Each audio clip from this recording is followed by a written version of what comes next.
Because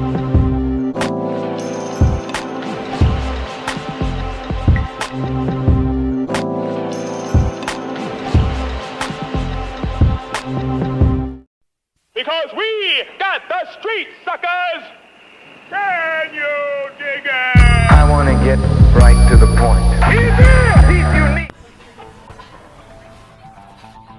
Durant Customs movie review. I think it's like number 20, bro, already. Like, fuck, bro. Joe West Coast, man, in the building. The first time on the fucking movie review, man. And it's a fucking classic, dog. It's a classic, right? Bro. Hey, oh, man, I how see you that been, bro? Yeah, I see that playing in the background, yeah. There you go, bro. Yeah, bro. How's everything, man? Good? Hanging in there, man. Hanging in there. Cool, man. Hey, man, movie review. It's on Zoom. It's adding a different dimension, going back to my old school roots, bro. You know what I'm saying? On Zoom, man, it takes a while to kind of tap into it and shit and get the hang of it, and hopefully we can, bro. You know what I'm saying? So this is a very important fucking movie review. It's none other. Go ahead, bro. You lead the way on that one, man. You do the introduction as far as putting it out there, bro. What movie is it? What movie we gonna do? We're gonna do The Warriors. It's The Warriors, bro. My favorite movie of all time. Damn, man, that's a nice piece right there. So it was originally. That's the movie script? Yeah. Damn, it's a copy of the movie script. It's a copy of the movie script, man. Nice, dude. You actually got a copy of the movie script. So yeah, and doing my research, man, I heard that it was started off as a book in '69. Yeah. Did you hear that? Did you ever hear that? Yeah, I have copies of the book. I'll show those in a bit. Yeah. By Sol Yurick. Yeah. So what was it about this particular? Well, did that kind of like from what my impression of it was that the author of that book saw West Side Story or something like that, and kind of said, "Oh man, this is a little bit too cheesy," and wanted to do his own version of it. Yeah, the book is way more rated R than the movie. So the book is very detailed, it's just a way different. Just like The Outsiders, that book is different from the movie. Damn. So so Walter Hill just changed it for the changed movie. It up a bit. We made it more like fantasy for the gangs and stuff, because the gangs in the actual book are like very ruthless and they do some shit. Oh shit, man. Yeah, so he can put that on the screen. He could have put that on the script, man. He was kind of hooked then, dude. The author of that. So you figure from '79 to what was that? '79. 10 years later, the actual movie comes out. And then you said that was the year of how many movies debuted, or how many gang movies at that time debuted at that time. Yeah, like 79 was like the year of those three movies: The Wanderers, The Warriors, and Boulevard Nights. And Boulevard Nights, man. What about that one with Fonzie? What was that one called? Oh, that was I think that was before, and that was Flatbush. Flatbush. Oh yeah, Lords of Flatbush, right? Lords of Flatbush. Damn, man. So, being that it's what was your story behind going and seeing The Warriors, and what was the first time you watched that movie, man? And what you think of it right off the bat that got you intrigued? Well, like I said, my uncle had took me when I was 4. He was babysitting me. We lived in Echo Park. It was very. He had came from Mexico, and that's where they landed, him and my dad and everybody. And then, so the streets are what the streets are. So he was hanging around people. He wanted to see that movie. I guess he told my mom, "I'm gonna take him," or something. She said, "No. It's going to be violent." He's all, "No, I'll take him during the matinee. No one's going to be there." Like, you know what I mean? Yeah. So anyways, that was just my first time seeing it in the theaters. From there, it was just like little things, seeing it on TV when I got a little bit older. And then when I finally was able to record it off TV, it just became my instant movie that I watched over and over and over and over and over. So, of course, when I got older, I started buying the VHS, the DVDs, and everything. And doing my deep dive on man. So tell us about, dude, the anticipation in the movie. So walk us through the movie, the start of the movie, man. You know what I'm saying?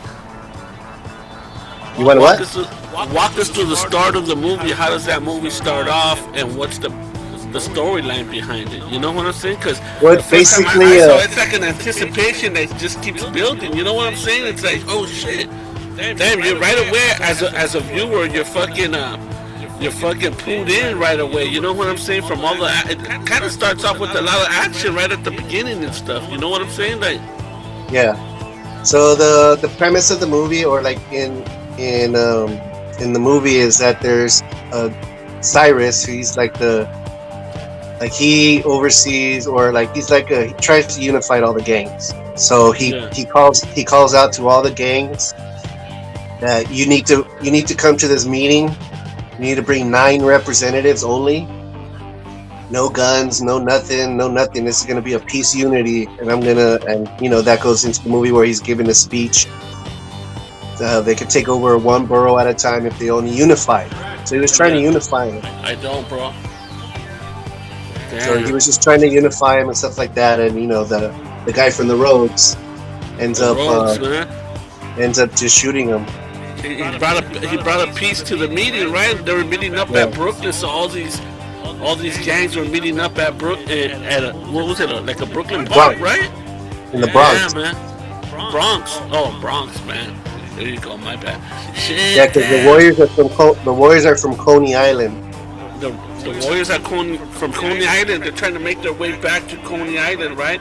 Riding the subways because they're fucking accused of shooting Cyrus, right? The gang warlord, or the gang lord, the overseer of the fucking, you know what I'm saying? The gangs there, or him trying to unify them. And you say that the Rooks, man, you're wearing a Rooks shirt, bro? I thought you was down for the Warriors, dog. Yeah. I like them all. Baseball. If it wasn't for him, if it wasn't for the Rogues, there wouldn't be the Warriors movie. There would be like, there wouldn't be no plot twist. Hey, bro. So then they run into the Baseball Furies, the Orphans, and all these different type of gangs that are trying to stop because they're accused of shooting Cyrus, the gang overseer, the warlord of it all. You know what I'm saying? The Megadon. Yeah, so the waves getting transmuted through the airwaves. Yeah. You know what I'm saying? Damn, just built anticipation, right? Yeah, so like one of the biggest gangs in that movie are the Riffs. They're the ones that are all dressed in red.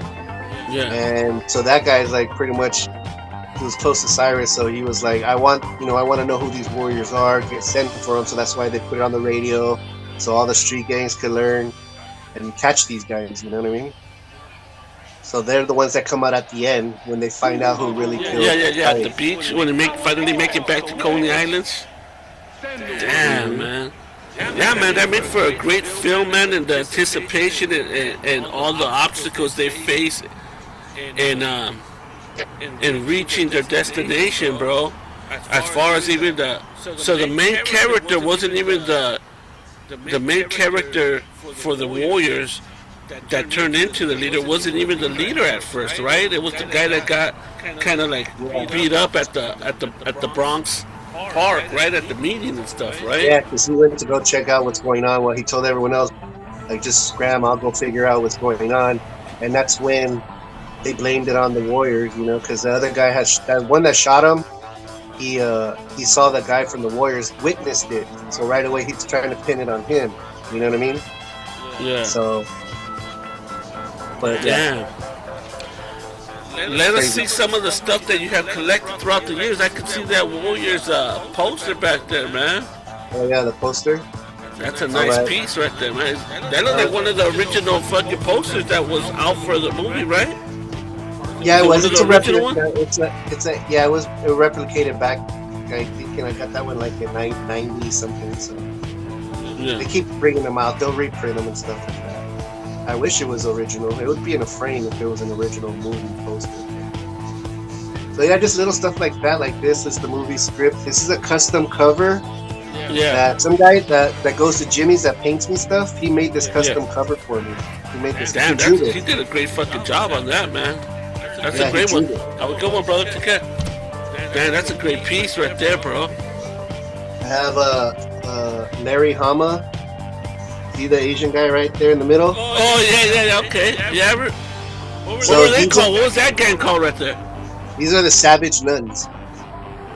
So they didn't really have a big part of the movie. They were just in the intro when they were showing all the gangs. Uh-huh. But Larry Hama ties back to G.I. Joe. G.I. Joe, he was a writer for the G.I. Joe comic. Oh, shit. Never knew that, dude. So he was at Joe Fest last year, and a buddy of mine that was going And you had there. him sign that? What did he say? He said, what the fuck? How did... Yeah, he's I didn't know he was in the Warriors. Yeah, man. Little stuff like that. Have this from the video game, the Rockstar video game.